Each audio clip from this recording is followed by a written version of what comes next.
writing this under an appreciable mental strain, since by tonight I shall be no more.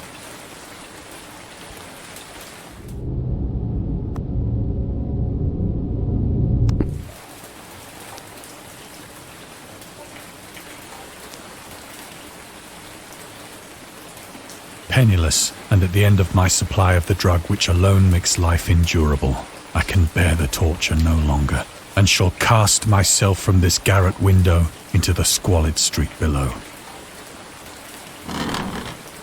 Do not think from my slavery to morphine that I am a weakling or a degenerate. When you have read these hastily scrawled pages, you may guess, though never fully realize, why it is that I must have forgetfulness or death.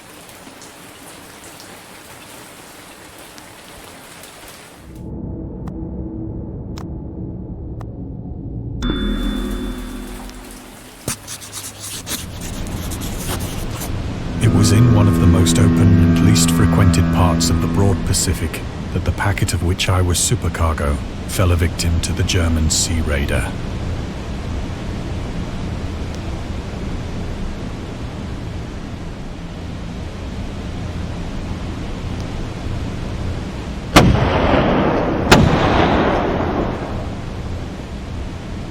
The Great War was then at its very beginning, and the ocean forces of the Hun had not completely sunk to their later degradation. So that our vessel was made a legitimate prize, whilst we of her crew were treated with all the fairness and consideration due us as naval prisoners.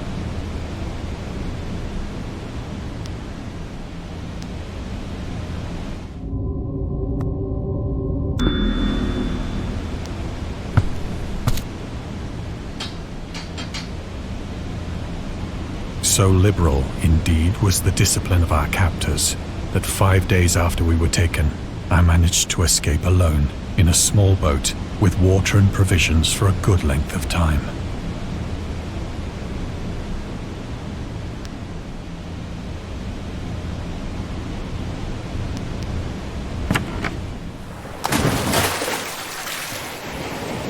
When I finally found myself adrift and free, I had but little idea of my surroundings. Never a competent navigator, I could only guess vaguely by the sun and stars that I was somewhat south of the equator. Of the longitude, I knew nothing, and no island or coastline was in sight.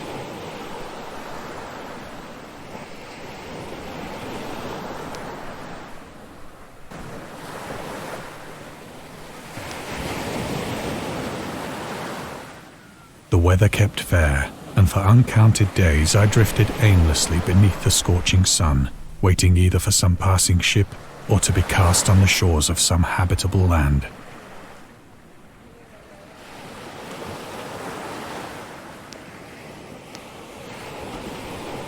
But neither ship nor land appeared, and I began to despair in my solitude upon the heaving vastness of unbroken blue. The change happened whilst I slept. Its details I shall never know. For my slumber, though troubled and dream-infested, was continuous.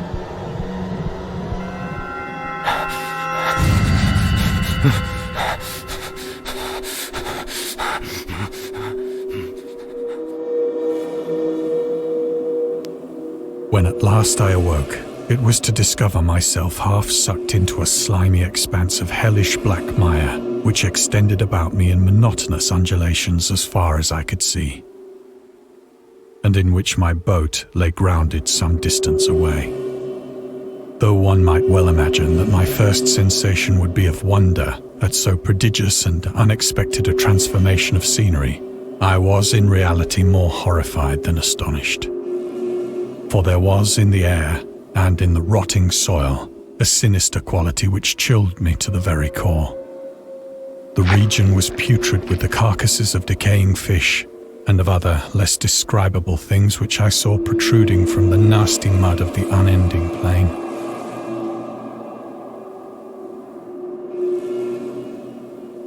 Perhaps I should not hope to convey in mere words the unutterable hideousness, that can dwell in absolute silence and barren immensity. There was nothing within hearing and nothing in sight save a vast reach of black slime. Yet the very completeness of the stillness and the homogeneity of the landscape oppressed me with a nauseating fear.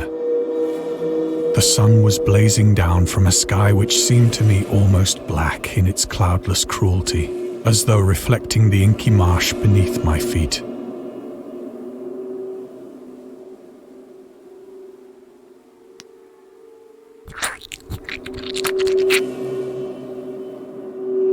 As I crawled into the stranded boat, I realized that only one theory could explain my position.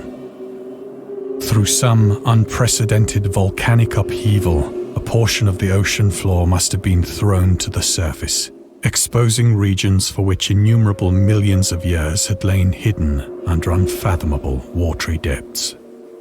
So great was the extent of the new land which had risen beneath me that I could not detect the faintest noise of the surging ocean, straining my ears as I might. Nor were there any seafowl to prey upon the dead things.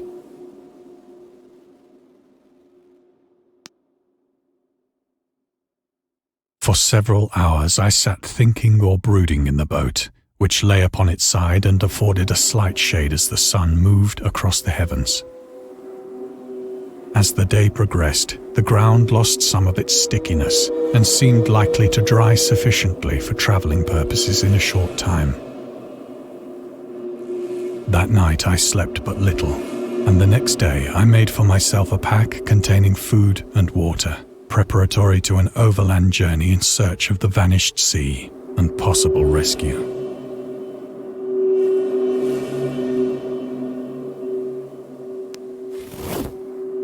On the third morning, I found the soil dry enough to walk upon with ease. The odor of the fish was maddening, but I was too much concerned with graver things to mind so slight an evil, and set out boldly for an unknown goal.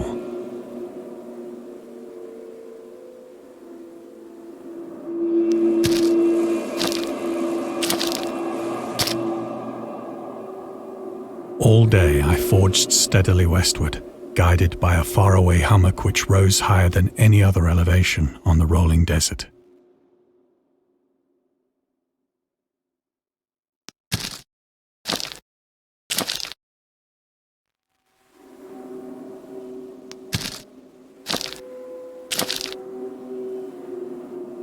That night I encamped, and on the following day still travelled toward the hummock, though that object seemed scarcely nearer than when I had first espied it.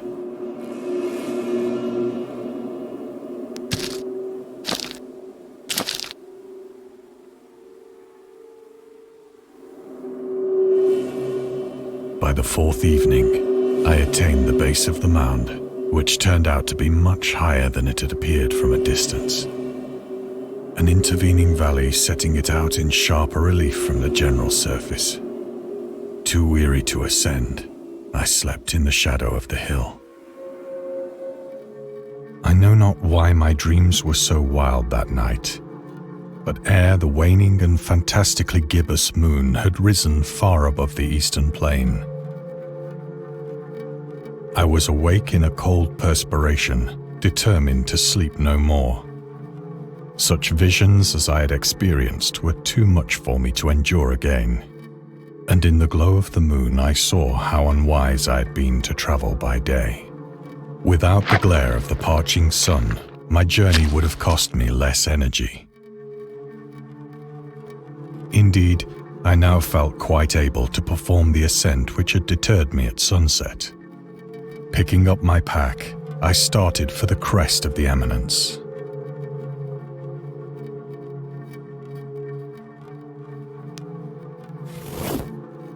I have said that the unbroken monotony of the rolling plain was a source of vague horror to me. But I think my horror was greater when I gained the summit of the mound and looked down the other side into an immeasurable pit or canyon, whose black recesses the moon had not yet soared high enough to illumine. I felt myself on the edge of the world, peering over the rim into a fathomless chaos of eternal night.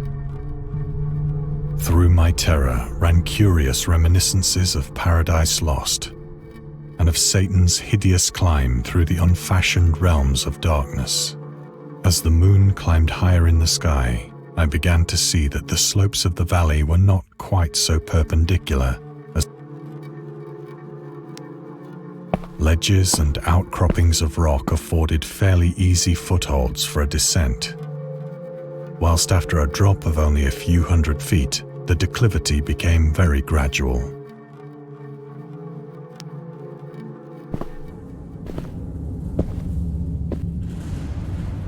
Urged on by an impulse which I cannot definitely analyze, I scrambled with difficulty down the rocks and stood on the gentler slope beneath, gazing into the Stygian deeps where no light had yet penetrated.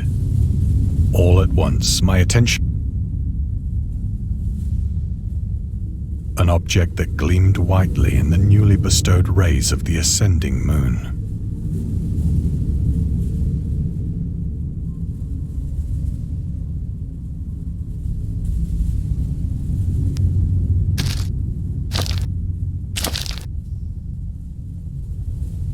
That it was merely a gigantic piece of stone, I soon assured myself. But I was conscious of a distinct impression that its contour and position were not altogether the work of nature. A closer scrutiny filled me with sensations I cannot express. For despite its enormous magnitude, and its position in an abyss which had yawned at the bottom of the sea since the world was young, I perceived beyond a doubt that the strange object was a well-shaped monolith, whose massive bulk had known the workmanship and perhaps the worship of living and thinking creatures.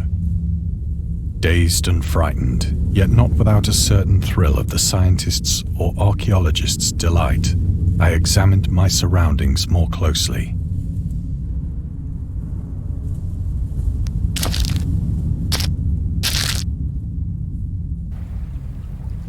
The moon, now near the zenith, shone weirdly and vividly above the towering steeps that hemmed in the chasm, and revealed the fact that a far-flung body of water flowed at the bottom, winding out of sight in both directions and almost lapping my feet as I stood on the slope.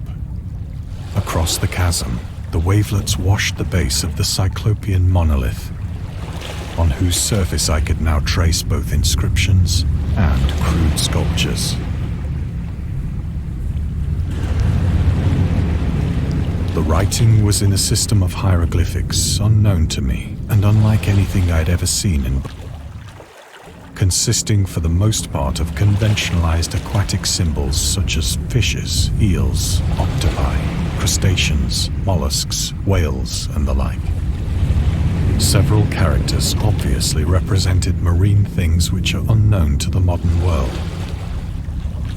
but whose decomposing forms I had observed on the ocean-risen plain. It was the pictorial carving, however, that did most to hold me spellbound.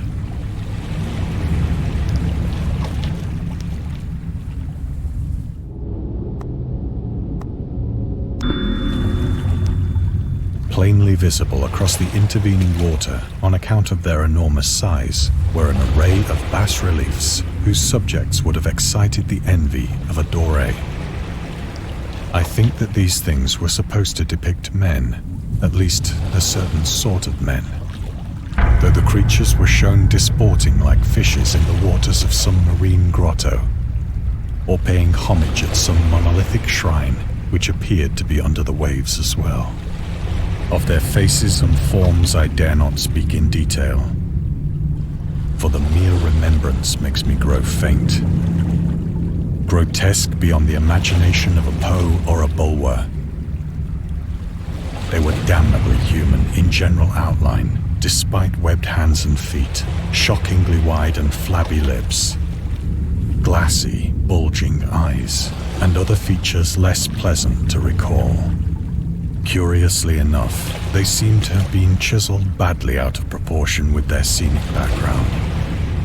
for one of the creatures was shown in the act of killing a whale, represented as but little larger than himself.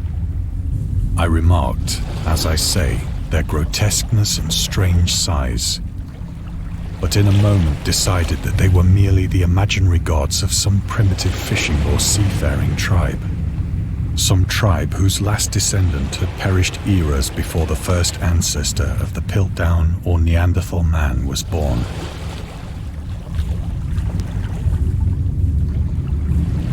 Awestruck at this unexpected glimpse into a past beyond the conception of the most daring anthropologist, I stood musing whilst the moon cast queer reflections on the silent channel before me.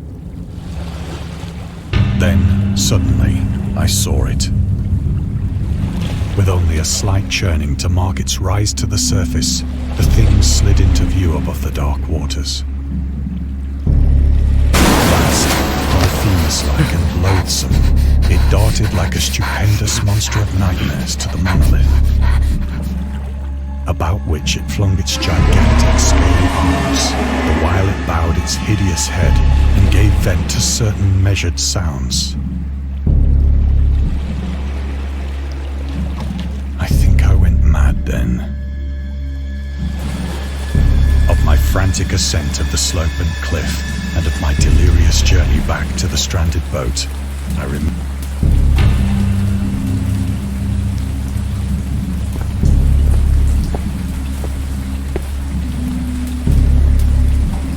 I believe I sang a great deal and laughed oddly when I was unable to sing.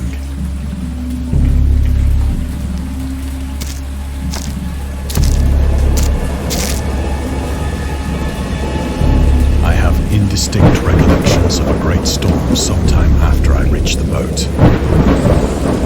At any rate, I know that I heard pearls of thunder and other tones which nature utters only in her wildest moods.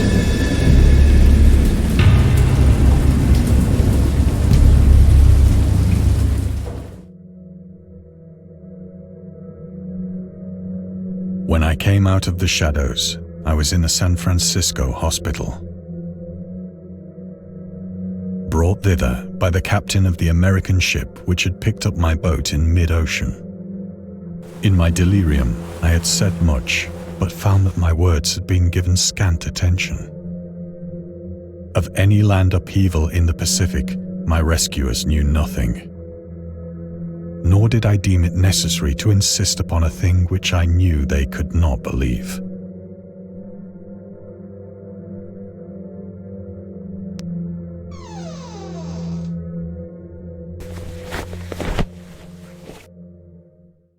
Once I sought out a celebrated ethnologist and amused him with peculiar questions regarding the ancient Philistine legend of Dagon, the fish god.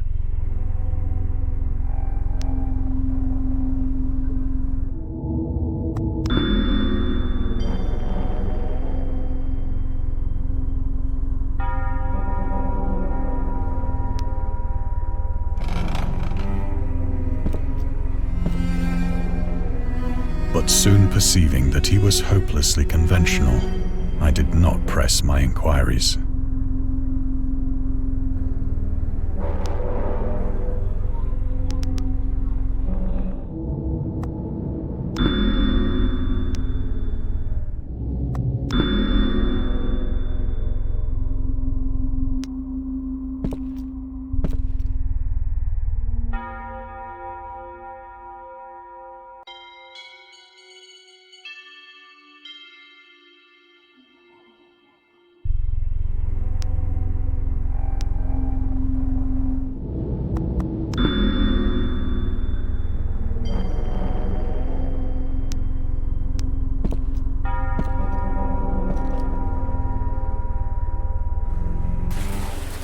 It is at night, especially when the moon is gibbous and waning, that I see the thing. I tried morphine, but the drug has given only transient surcease and has drawn me into its clutches as a hopeless slave. So now I am to end it all, having written a full account for the information or the contemptuous amusement of my fellow men.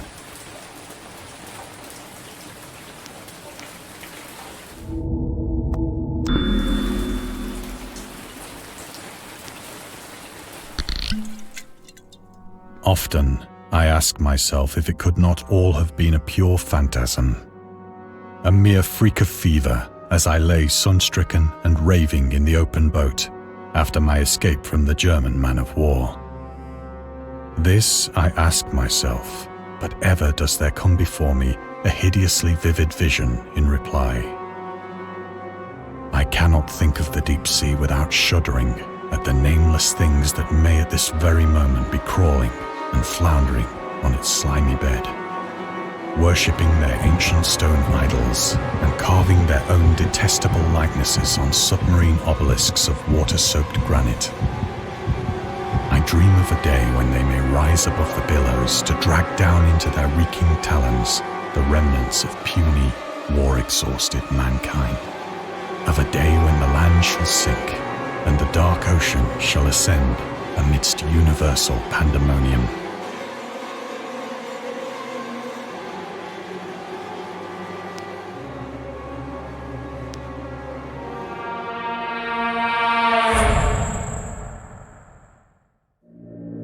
The end is near. I hear a noise at the door, as of some immense slippery body lumbering against it.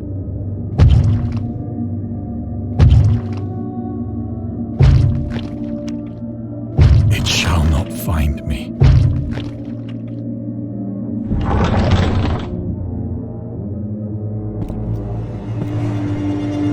God, that hand!